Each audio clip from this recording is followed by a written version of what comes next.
Hello YouTubers, I'm gonna do a little review on my Honda XR150 2023.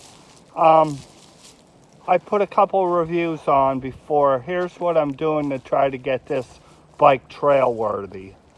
So the first thing I did is I took the stock tires off and I put a more aggressive tires on 50/50 tread.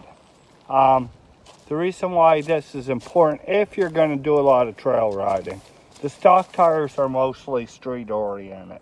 So what happens if you're getting into mud and stuff, especially if you're a beginning rider, what's going to happen is you're going to slide out, drop the bike over, and it's going to discourage you. So I'd recommend going to a more aggressive tread if you're going to do trail riding with it. The next thing I did is I got rid of the stock foot pegs and I put pegs on from a CRF 250. They're quite a bit better. Now what I did today is the most important thing so far that's making me so happy. So let me explain to you. This engine is the exact same engine that's in a CRF 150 trail bike, non-street legal. What it comes with is a 15-tooth front sprocket. This bike came with a 17-tooth front sprocket. This bike was in Latin America and Asia for probably 20 years. Mostly it was used for street, and that sprocket setup was good. Now for trail riding, you want to go down on the front sprocket or up on the back sprocket to give you more torque.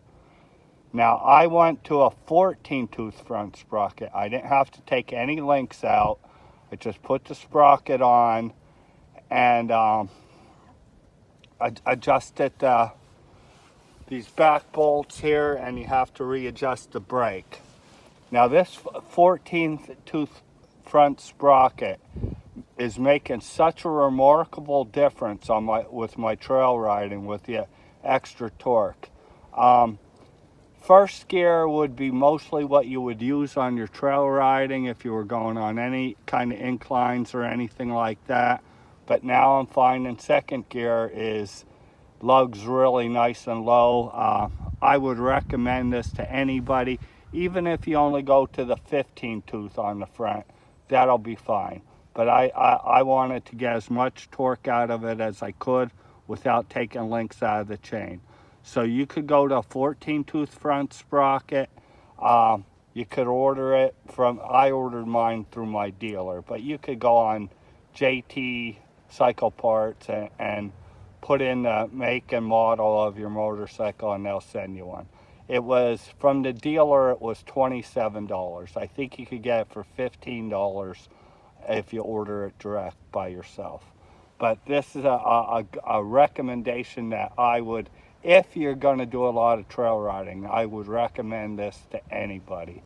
So now I have the tires, I have the better foot pegs, I got the smaller front sprocket.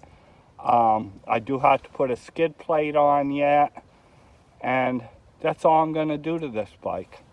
I did 2 reviews on it before.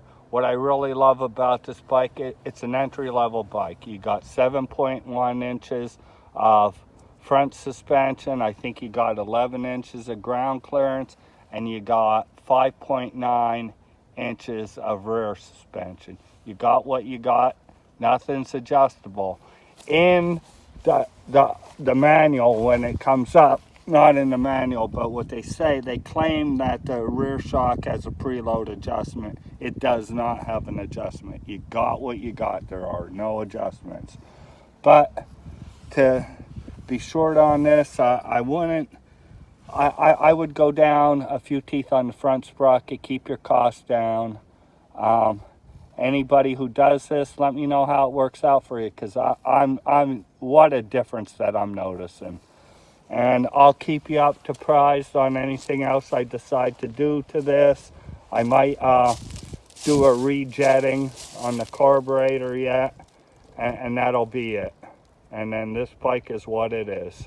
Oh, down the line, if they come out with a better rear shock that has a preload adjustment, I will probably get that. But other than that, this bike's going to stay the way it is until I outgrow it or get rid of it. I could keep this bike for 5 years and probably get near what I paid for it.